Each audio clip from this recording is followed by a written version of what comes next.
Баршаларыңызға сәлем, біздің білімгө YouTube арнасына қош келдіңіздер. Бүгін біз сіздермен шақтарды бастайтын боламыз. Соның ішіндегі сіз білуіңіз керек ең маңызды шақ ол ағылшын тілінде әрине present simple шағы. Present simple дегеніміз не? Ол қай кезде қолданылады және қандай шақ екенін туралы толық ақпарат білгілеріңіз келсе, онда міндетті түрде видеоны соңына дейін көріңіздер. Себебі дәл осы видеоны көру арқылы сіздер present simple шағын раз и навсегда үйреніп кететін боласыздар.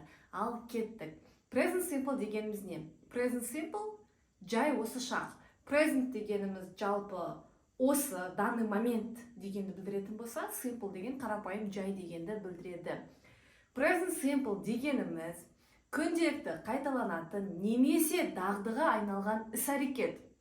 Яғни біз күніге бір іс-әрекетті жасаймыз ғой, мысалы күніге таңертең оянамыз, түскі ас ішеміз, таңғы ас ішеміз, жұмысқа барамыз, келеміз, немесе оқуға барамыз, келеміз, немесе жыл сайын туған күнімізді тойлаймыз, жыл сайын демалысқа барамыз. Дәл осылай біздің үнемі қайталанып отыратын және үнемі дағдыға айналып кеткен іс-әрекеттерімізді біз present simple шағы деп атайды екенбіз. Яғни present simple әдетке айналған күнделікті қайталанатын іс-әрекет. Present simple'дың жасалу жолы S plus verb 1, verb S and ES. Бұл жердегі біздің S деп отқанымыз бастауыш, ал V деп отқанымыз етістік. Яғни present simple'да етістік бізде бірінші шақта болады. Қазір қай кезде S, қай кезде ES жалғанатына тоқталатын боламыз. Келесі, present simple'дың бізде кілт сөздері бар. Keywords. Keywords дегеніміз кілт сөздері. Қандай кілт сөздері жатады? Олар бізде always, әрқашан, never, ешқашан, sometimes, әр кезде, often, жиі, және every. Every'дің қасына бұл жерде day сөзін қоссақ болады. Every day, every week, every month, and every year деп қоссақ болады. Every day, күн сайын, every week, әр апта, every month, әр ай және every year, әр жылы деп қосуға болады. Ал енді present simple'дың көмекші етістіктеріне тоқталайық. Ол бізде қандай көмекші етістіктер? Present simple'дың екі көмекші етістігі бар. Ол do көмекші етістігі және does көмекші етістігі. Жалпы present simple'да көмекші етістік не үшін керек?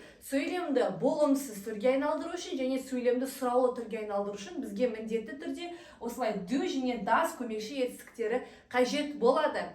Енді қай кезде do, қай кезде does қолданамыз? Соған мән берейік.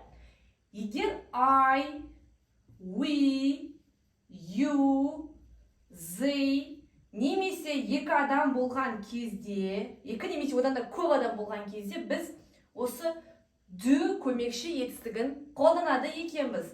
Ал егер he, she, it немесе бір адам болған кезде біз осылай does көмекші етістігін қолданады екенбіз. Ал осы сөйлемдерді болымсыз айналдыратын болсақ, онда do және does көмекші етістіктерінен соң біз not шылау сөзін қолданады екенбіз.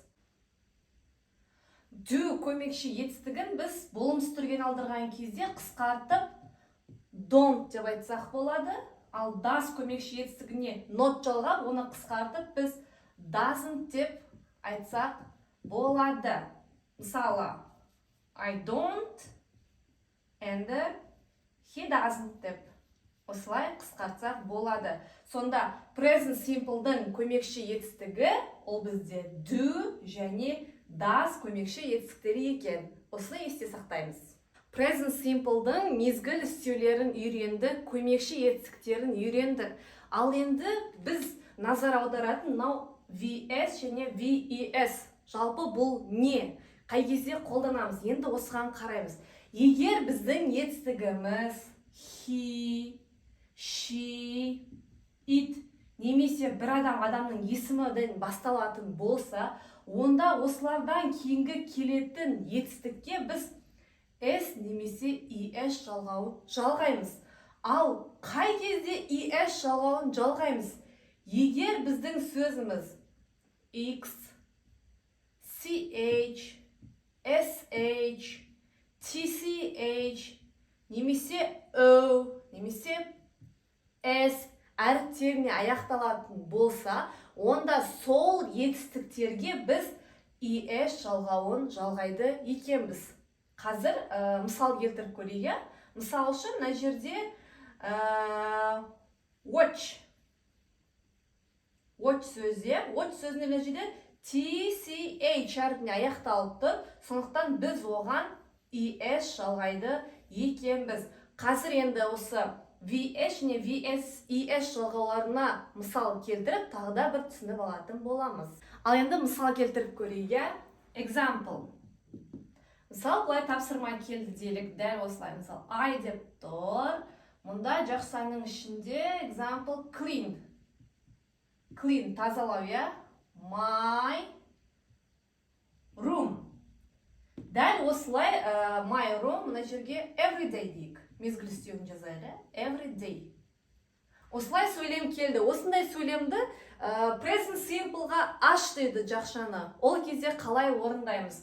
Білеміз, everyday бізде present simple мезгіл істеуі. Енді қараймыз.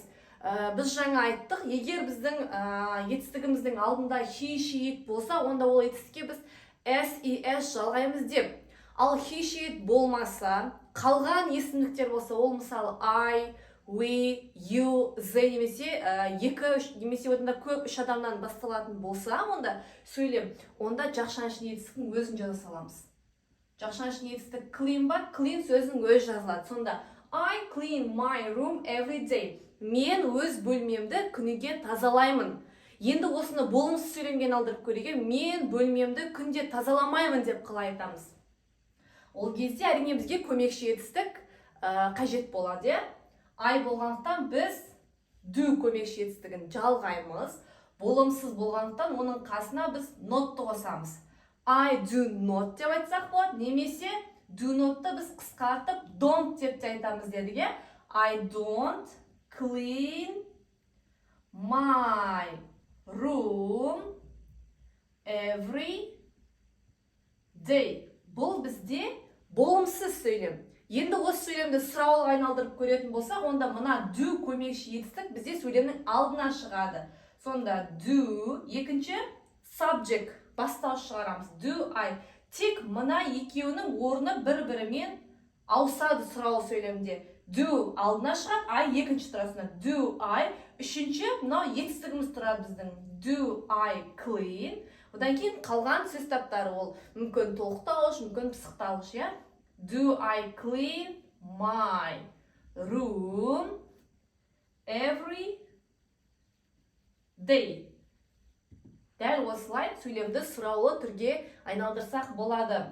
Жалпы present simple'да мезгіл істеулерінде негізі мынау every day, жалпы everyday'ден басталатын мезгіл істеу сөйлемнің соңына кетеді де, қалған мезгіл істеулері мұнда бізде бастауыштан кейін тұрады. Ол мезгіл істеу мысалы үшін ол мүмкін always, sometimes, usually, never деген секілді мезгіл істеулері subject, яғни бастауыштан кейін тұрса, тек everyday'ден басталатын мезгіл істеу ғана сөйлемнің соңына тұрады екен.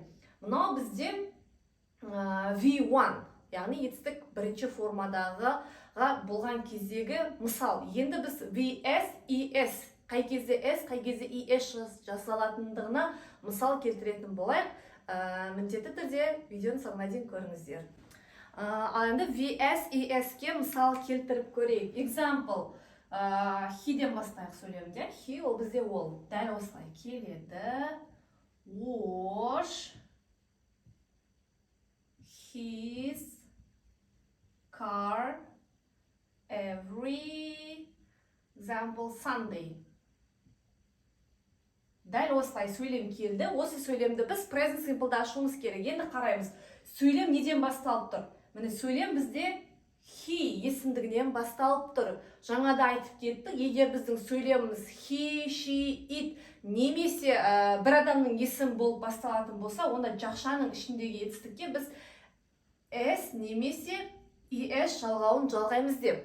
Қай кезде es болады, егер сөйлеміміз осындай sh, x, o ге аяқталатын болса. Мұнда бізде wash, sh ге аяқталып тұр, сондықтан біз es жалғаймыз. He washes. He washes his car every Sunday. Ол әр жексенбі сайын өзінің көлігін жуады. Әдетке айналған іс-әрекет болып тұр. Енді дәл осындай сөйлемді болымсыз формаға қалай аударамыз? Яғни ол әр жексенбіде көлігін жумайды деп қалай айтып көреміз. Ол кезде he-ді жазып аламыз. Енді біз he болған кезде does көмекші етістігін қолданамыз еді. He does болымсыз болғандықтан қасына not қосамыз. He does not десек болады, немесе қысқартып doesn't. He doesn't wash his car every Sunday. Every Sunday. Бұны болымсыз түрге айналдырдық. Енді осы сөйлемді сұраулы түрге айналдыратын болсақ, мынау does көмекші етістігі бізде алдына шығады. Алдына шығады, екінші subject бастауыш кетеді.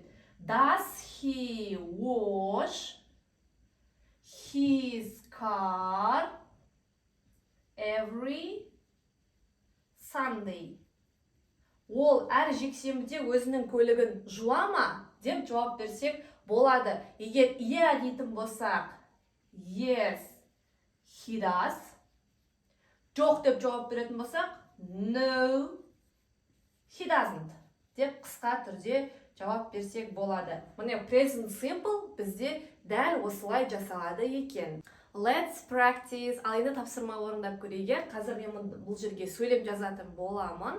Видеоны паузаға қойып, сол сөйлемді өздеріңіз орындап көріңіздер, одан соң бірге тексеретін боламыз. Ал кеттік. We do homework every evening. Жақшаның ішіндегі етістікті present simple шағына қойып көреміз. Және осыны болымсыз сұрауға айналдырып көріңіздер, видеоны паузаға қойып. Енді өзімізді тексеріп көрейік. Бұл жерде бізде сөзіміз we есімдігінен басталып тұрғандықтан we1 болады. Яғни жақшаның ішіндегі етістіктің тек қана өзін жазамыз. We do homework every evening. Біз әр күні кеште үй тапсырмасын орындаймыз. Енді дәл осы сөйлемді болымсызға айналдыратын болсақ, we don't жазылады, Don't-тан кейін жақшаның ішінде етістіктің өзі жазылады. We don't do homework every evening. Біз әр күні кешке тапсырмасын орындамаймыз деп болымсыз түрге айналдырдық. Don't қолдандық. Енді осы сөйлемді сұрауға айналдыратын болсақ, do көмекші етістік бізде алдына шығады. Do бірінші жазылады, екінші we жазылады. Do we do homework every evening? Біз әр күні кешке үй тапсырмасын орындаймыз ба деп сөйлемді сұраулы түрге айналдырдық. Ал енді doesға да бір мысал келтіреміз, соны да бірге орындап көріңіздер. Doesға тапсырма. She often go to the cinema. Видеоны паузаға қойып, ең алдымен тапсырманы орындап көріңіздер. Бұл жерде қалай жасалады? Сөзіміз she есімдігінен басталып тұр. Біз алдында айтқан болатынбыз, he, she, it есімдігінен басталса, онда жақшаның ішіндегі етістікке біз s, es жалғаймыз. Етістік o әрпіне аяқталғандықтан біз es жалғаймыз.